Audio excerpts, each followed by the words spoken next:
పవన్ కళ్యాణ్‌పై విమర్శలు చేయగూడదని వైసీపీ తన క్యాడర్‌కి ఇంటర్నల్‌గా మౌఖిక ఆదేశం ఇచ్చిందట. అలాగే పవన్ కళ్యాణ్‌ని ఇష్టం వచ్చినట్టు తిట్టడం వల్లే కాపు సామాజిక వర్గానికి వైసీపీ దూరమైందనే చర్చ జరిగిందట. నిజంగా పవన్ కళ్యాణ్‌ని తిట్టడం వల్లే కాపు సామాజిక వర్గం వైసీపీకి దూరమైందా?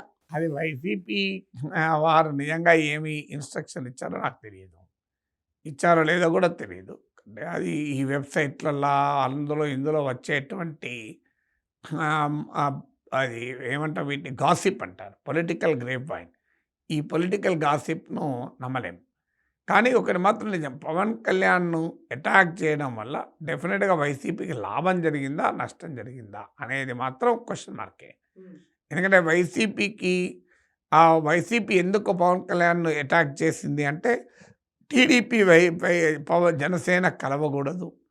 టీడీపీ జనసేన కలిస్తే తమకు నష్టము అని వైసీపీకి ముందు నుంచి అంచనా ఉంది.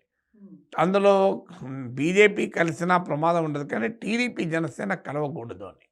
అందుకే జనసేనను అటాక్ చేసి పెద్ద ఎత్తున టీడీపీ జనసేన కలవకుండా ప్రయత్నాలన్నీ ప్రత్యక్షంగా పరోక్షంగా జరిగాయి. కానీ జనసేన పైన వైసీపీ అటాక్ చేస్తున్న కొద్దీ TDP cadre voter Janasena voter cadre మరింత దగ్గరయ్యారు.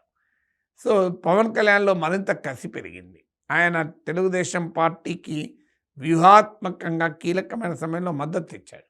నిజంగా వైసీపీ తెలివైన వ్యూహం ఏంటి అంటే టీడీపీని తన ప్రధాన ప్రత్యర్థి టీడీపీ కనుక టీడీపీని టార్గెట్ చేస్తూ జనసేనని ఇగ్నోర్ చేసి ఉంటే రెండు రకాలుగా వైసీపీ లాభమైంది. ఒకటి, జనసేన ప్రాచుర్యాన్ని ప్రాబల్యాన్ని వైసీపీయే పెంచింది. రోజు పవన్ కళ్యాణ్ అటాక్ చేస్తూ అందులో కాపు నేతల ద్వారా జగన్మోహన్ రెడ్డి అటాక్ చేయించడం. దానివల్ల కాపుల్లో కూడా మా వాళ్ళను చీలుస్తున్నారు, మమ్మల్ని మాకే పెడుతున్నారు అనే భావన పెరగటానికి కూడా కారణమైంది. దాంతోపాటు పవన్ కళ్యాణ్ ఎందుకు అంటున్నారు అని పవన్ కళ్యాణ్ మరి వైసీపీని అనలేదా అంటే అన్నా కూడా రాజకీయంగా వ్యూహాత్మకంగా వ్యవహరించి ఉంటే అది అడ్వాంటేజ్. ఇప్పుడు తెలంగాణలో కాంగ్రెస్ పార్టీ ఏం చేసింది, అసెంబ్లీ ఎన్నికల సమయంలో బీజేపీని అటాక్ తగ్గించి బీఆర్ఎస్ పైన అటాక్ పెట్టింది. ఎందుకు బీజేపీ పైన కూడా అటాక్ పెట్టి ఉంటే చూడండి మమ్మల్ని తిడుతున్నాడు వీళ్ళంతా కాంగ్రెస్ పార్టీ బీఆర్ఎస్ గెలుపు కొరకు పనిచేస్తుందని బీజేపీ అనడానికి అవకాశం ఉంది.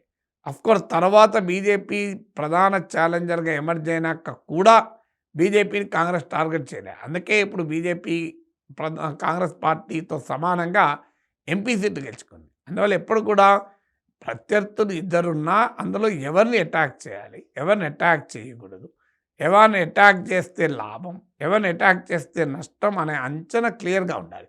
కానీ పవన్ కళ్యాణ్ను టార్గెట్ చేయడం ద్వారా టీడీపీ జనసేన బంధాన్ని వైసీపీ పెంచింది. పవన్ సామాజికంగా చూసిన కమ్మ కాపులను ఏకం చేసింది. ఇదొక అసహజమైన సామాజిక కోయలిషన్, సోషల్ కోయలిషన్.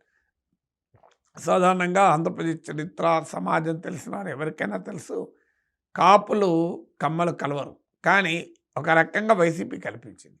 అందువల్ల ఆ రకమైన వ్యూహాత్మకంగా తప్పు చేస్తామేమో అనే అనుమానం ఉండవచ్చు.